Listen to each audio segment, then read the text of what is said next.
If you've been living under a rock, then you probably missed this news, but I don't think anyone in the world did.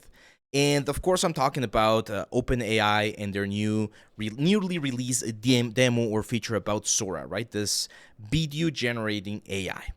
And AI has been a topic of conversation for a couple of months now. I would say we first started like really hearing about AI probably around this time last year when some of like the big AI image generator things were getting better and better. And well, now we're here. So I've gathered like the 5 most commonly asked questions in the Discord, in the live streams, and I'm gonna give you guys my opinion on them. Like, why do I think this, and just like have a little bit of a conversation. So let's go. So the first thing is AI creating stuff? Is it actually doing something and being creative? And the short answer is no, it's not. This sort of like models that we've been using, and you can look it up. There's a lot of like articles, scientific articles about this, talk about a machine learning algorithm that gathers a lot of reference, a lot of ideas, a lot of resources from the internet, sometimes stealing from artists, which sucks, totally sucks, and I'm completely against it. And they kind of like spit out what they think better matches whatever the prompt is. So whenever I see this sort of things, you can immediately tell that there are things that are not perfect. And even in like the most advanced like image generator softwares like Midjourney, in the most advanced models, you can still see little errors here and there. However, to like the common eye, or if you're just glancing over it, you're not gonna notice it. For instance, here you can see how this little like gnome is taking that like broom or something out of nowhere, and it just merges with the stones. And I know this is an early thing, so this is going to be gone in the next couple of versions probably. But the thing is, again, the AI is not really creating anything. It's just gathering a lot of information from everywhere and getting them into an image, into something that works. Now, is it scary? Yeah, it's very scary, not only due to like the quality that it can generate, but also the implications that this is going to have in our industry, right? And probably that's one of the reasons why you're here. Now, before we move on to the next question, I do want to say something that was not really a question, but it has a lot to do with creating stuff. And that is the fact that we as humans have a different way of analyzing and thinking about things. Look at the scale difference right there. So there are still errors on these models. But we humans, we have the ability to gather information and then apply that information with all of the things that we have learned and all of the skills that we have and create something new. So that which we create is truly different to what the AI generates, because the AI doesn't know what it wants to do. It just follows the reference that it was pretty much like constructed to understand, right? So I think that's going to be one of the big differences as we move forward in the next couple months and years about AI.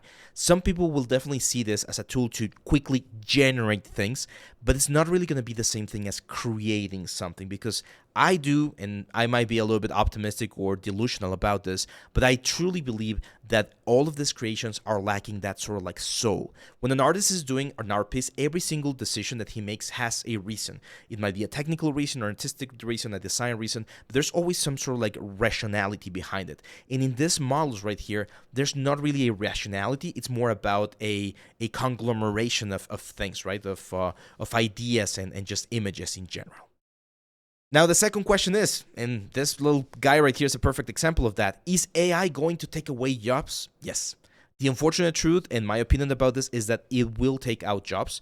There will be a lot of jobs that will become redundant, and there will be a lot of opportunities that become redundant. A big example that I talk about this is small businesses. If you're a small business and, I don't know, you're selling kits like clothing or whatever, you can very easily buy one of these licenses and start creating just funny little creatures and animals that you can use on your Instagram and Facebook ads. And you're not going to have to hire a full agency, a 3D artist studio, where they're going to be modeling and designing and doing all this stuff, because this might be more than enough for that specific client.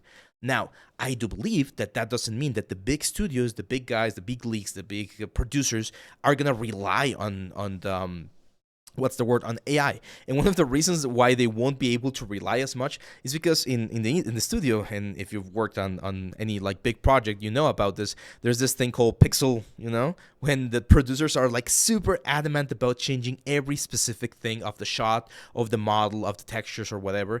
And until we get that sort of control, like where you can literally change every single pixel on the image and keep it consistent, I think it's going to be difficult to replace like the top level artistry that we find in amazing cinematics. Like, for instance, I'm not scared about the League of Legends cinematics. I don't think they're ever going to be made with art, like with AI, because you're not going to have the ability to control every specific thing to orchestrate this sort of like perfect cinematic, right?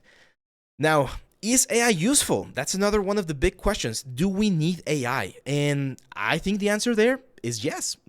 I think AI is a very powerful tool, and a lot of the models that we've seen can be very helpful. You might have been using ChatGPT to write some of your emails or some cover letters or something. You might have used some AI tools inside of Photoshop to upscale your renders or your images. I've used recently some tools to re-vectorize some logos that I lost for myself. So even like Substance Designer and Substance Sampler have AI tools that allow you to do photogrammetry and generate textures from images. That's why, I mean, and we've been using AI for a long time. If you've been using a cell phone, most cell phones have like AI filters on your cameras so that they take prettier pictures. So AI is not really the problem, because there are a lot of things that we can optimize and get better results with AI that's not really hurting anyone else, and it's just making our stuff better. But unfortunately, as with anything in the world, there's always something that you can use to, well, hurt people. And the image generators or the video generators like this thing right here could be one of those, because they can be stealing from people's artwork, from people's videos without their permissions, without giving any sort of like royalties, and generating something that, well, it's only benefiting that person that's generating it. So I do think AI is useful, but I do also think that there has to be some sort of moral check or legislation, if possible, that will be able to control and also like warn people about this. Because I'm not sure if you guys remember seeing this, like Pope Benedict AI code that they generated a couple of months ago. I'm going to be honest, I fell for it. I thought it was real. It was like, oh, damn, that looks cool. But the thing is, this was AI. And I remember having some discussions with my family, and they were like, oh, that's disrespectful, and they shouldn't be doing this. So AI is going to be doing these things and way scarier things in the future.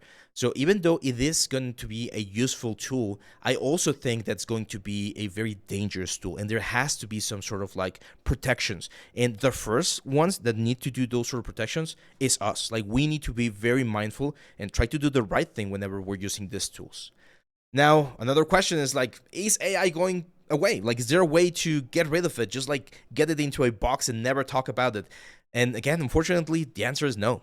The AI cat is out of the bag, as you've been hearing all over the internet. So even if all of these companies like OpenAI and Midjourney and all of these guys go down, the codes are already on GitHub. People are already sharing them, so you can build your own like a language learning machine or whatever and create your own sort of like variation on AI.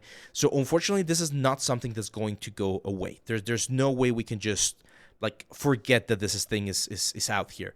And again, it comes back to, well, we need to be very mindful of the implications of this and try to do our best first on a personal level and then on a sort of like society or studio group to generate a good change with this. Which is the next question, like, what can we do against AI? Like, if we wanted to really like make our voices heard, or is that the right way to say it? If we really want to make a change, right, and make sure that this technology is not used for the wrong things, what can we do with it?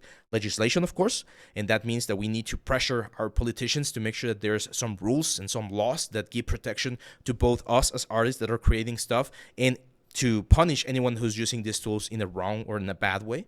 Another thing is we need to be very mindful of how we use those tools. I recently saw on LinkedIn a studio that put out a stance that I thought was really, really like a really good, like a really moral stance, where they say that we compromise, or we're making a promise right now where we're not going to be using any sort of like AI stuff or AI tool to generate any content. We will use AI, and they clarify, which again, I think it was the right thing to do. We will use AI to do things such as upscaling some of our images or textures and things like that. We're going to be using AI to generate things like materials or some sort of like specific elements that are not directly impacted or will impact any artist's works. We're going to use AI to parse information, which I also think is very helpful. If you have tons and tons of data, then AI is a very good way to go through that data and generate information that's going to be useful for for everyone. So I thought their stance was quite nice. Like, it was a very sort of like balanced stance where they understand that AI is going to be a tool, and as long as you use that tool responsively, you're going to be able to make a change. Now here, this is, I would say, one of the biggest points of the whole thing, and that is the best thing you can do to make a difference with AI is to vote with your wallet.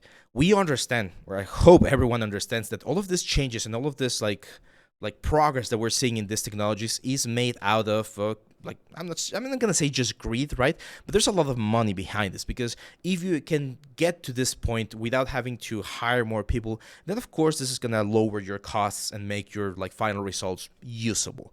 So we just need to vote with it. The next time you see a film that used AI to generate a script, or used AI on some of their action scenes, or the next time you see a video games that's using AI to generate that sort of stuff, you can vote with your wallet and be like, hey, I don't want to support this product. And we are going to be applying value to specific things that we see. And if we don't approve that, again, the industry will self-correct and understand that AI can be used, but not for these creative endeavors that are so important for us. So that's, I think, the answer to that question about what to do against AI. Also, I would say, yes, the situation right now is a little bit grim. It might look like very disheartening to say this, but this is not the first time that something like this is happening. I remember back when I was a student, when Substance Painter came out, and all of the texturing was done very easily, very procedurally. A lot of texture artists back in the day were doing the textures like manually in Photoshop and calibrating every single channel in Photoshop, and they thought that now their job was going to be over. It's not really, it's going to be over. Now it's going to switch a little bit, and we're going to adapt to newer tools that are going to allow us to do way better and better stuff. Always, again, taking into consideration that we need to be ethical and moral about how we use these tools.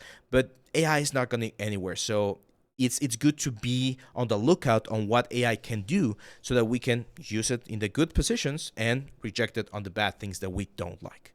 So yeah, I think that's pretty much it, guys. I mean, as you can see here with this example, these are some like wrong examples of how AI is still messing up. There's still a lot of room for improvement. I do think it's going to improve, unfortunately, or fortunately, right? Like there's like all of these things are going to be refined, and we are going to be able to produce these things without any errors. But a lot of people won't care. So it's very, very important that we're on the lookout of what's happening. And in the same way that, for instance, writers and actors did in America with their unions and their strikes, you can have the sort of like moral high ground of rejecting to work for a project or a product that's going to be using this sort of things, and that's the only way we're going to be able to kind of like make a stance or have a stance, and make sure that art survives. I don't think art's going to die. I definitely don't think that we're going to be losing art anytime soon.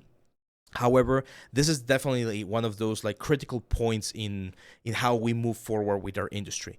So keep yourself informed, keep yourself talking about these topics. The worst thing that you can do is just be silent, and let people know what you think about this. Let people know how valuable you are as an artist, and how our creative input cannot be matched by these machines. Can they be useful? As we mentioned, yes. Can they be maybe sometimes inspiring, or generate a sort of like different look on how we can see things? Yeah, of course. It could be a good tool for exploration, but it should not be the tool that drives creative artistry and creative direction.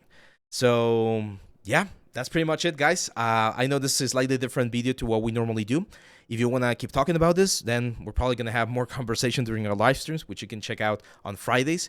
And I'll be around. Now, I know this is a topic that's very divisive. There might be a lot of opinions, either pro or con. Make sure to leave them in the comments. Again, as I mentioned, conversation is important. We need to hear from everyone else to see how this thing is impacting us as an industry. So don't be afraid to comment. Just keep it civil, please. And yeah, that's pretty much it. I'll see you back on the next one.